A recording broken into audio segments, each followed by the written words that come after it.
Hello students, good morning. आपकी class बेटा BA final year है और मैंने आपको ऑल माय सन्स के शॉर्ट क्वेश्चन शुरू करवाए थे। कल हमने पार्ट फर्स्ट में 10 क्वेश्चन किए थे। आज हम पार्ट सेकेंड में इसके आगे 10 क्वेश्चंस करेंगे। तो 11th क्वेश्चन है, how did Chris force his father to help him in the marriage plan. तो क्रिस अपने फादर को कैसे फोर्स करता है कि उसकी मैरिज एना से हो। कैलर refuses to pursue कैना to agree Chris marriage plan. जो कैट होता है वो मना कर देता है कि मैं कैट जो कैलर होता है वो मना कर देता है कि मैं कैट को तुम्हारी मैरिज के लिए नहीं मनवा सकता। क्रिस दैन डिक्लेयर दैट, तो क्रिस डिक्लेयर करता है कि in that case we will leave home. वो कहता है कि मैं घर छोड़ के चला जाऊँगा, get married and start his family, और मैं बाहर जाके शादी कर लूँगा और अपनी फैमिली स्टार्ट करूँगा। He will leave his father's business also, और वो कहता है कि मैं अपने फादर का जो बिजनेस है उसको भी छोड़ दूँगा। But cat's view of Anna's arrival. Cat के क्या व्यू होते हैं जब एना आती है। Does she know anything about Chris marriage plan. क्या उसको क्रिस के मैरिज प्लान का पता था कैट को। Kate is happy to see Ann again. Kate खुश होती है एना को देख के। शी लव्स हर, उसको प्यार करती है, because she is beautiful and faithful to Larry. वो क्योंकि वो ब्यूटीफुल है और लैरी के प्रति फेथफुल है। She is also little bit puzzle about Ann sudden arrival. पर वो थोड़ी सी कंफ्यूज भी है कि एना एकदम से कैसे आ गई। She wants to know the reason. Kate has not been told anything about Chris marriage plan. वो जानना चाहती थी क्योंकि उसको पता नहीं था कैट को कि क्रिस का मैरिज प्लान है। But she is in a position to guess, पर वो गेस कर सकती थी। That is why she declare to Keller that Chris is not going to marry Anna because she is Larry's girl. तो इसीलिए वो declare कर देती है कैलर को कि क्रिस जो है वो एना से शादी नहीं कर सकता, क्योंकि एना जो है वो लैरी की गर्ल है। What does Anna dream about Larry. Anna के बारे में कैट को लैरी के बारे में क्या ड्रीम आता है। What does Kate dream about Larry. Kate dream of Larry flying his plane. Kate को ड्रीम आता है कि लैरी अपना जहाज़ उड़ा रहा है। He looks so real that he can touch him. वो उसको इतना नज़दीक से दिख रहा था कि उसको टच कर सकती थी वो। This be starts following, she wants to save him. वो गिरना शुरू हो जाता है, वो उसको बचाना चाहती है।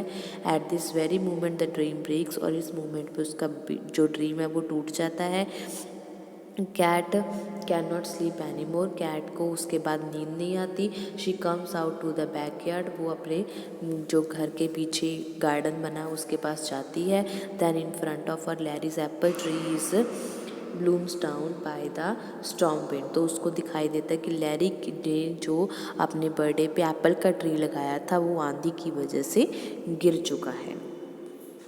What shocking incident does Ann will remember. कौन सा शॉकिंग इंसिडेंट एना को अभी भी याद था।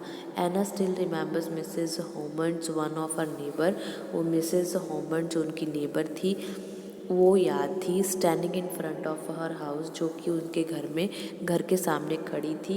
एंड शाउटिंग मर्डरर, और चिल्ला रही थी मर्डरर कह के। When her father was taken away by the police, जब उसके फादर को पुलिस पकड़ के ले गई थी तो उनकी जो पड़ोसन थी वो चिल्ला रही थी उनको मर्डर कह के। ये बात है ना अभी भूल नहीं पा रही थी। How did the people of the neighbourhood receive jaw कैलर when he come back from the police custody. How did the people of the neighbour, जो लोगों पड़ोसी थे, जो पड़ोसी लोग थे, वो कैलर को कैसे रिसीव करते हैं जब वो पुलिस स्टेशन से वापस आता है। The people continue to believe that Joe Keller was guilty. लोग ये समझते हैं कि जॉ कैलर ने भी गुनाह किया है। Though he had been declared innocent by the court, चाहे कोर्ट ने जॉ कैलर को छोड़ दिया। They waited for him and looked at him with an accusing eyes. वो उसकी वेट कर रहे होते हैं और उसको देख रहे होते हैं अक्यूजिंग आइज, एक अपराधी की आंखों की तरह। They thought that he was the man who was responsible for the tragic death of 21 pilots. वो सभी सोचते हैं कि ये वो आदमी है जिसने 21 पायलट्स को मार दिया है। How did jaw कैलर feel while walking down the street.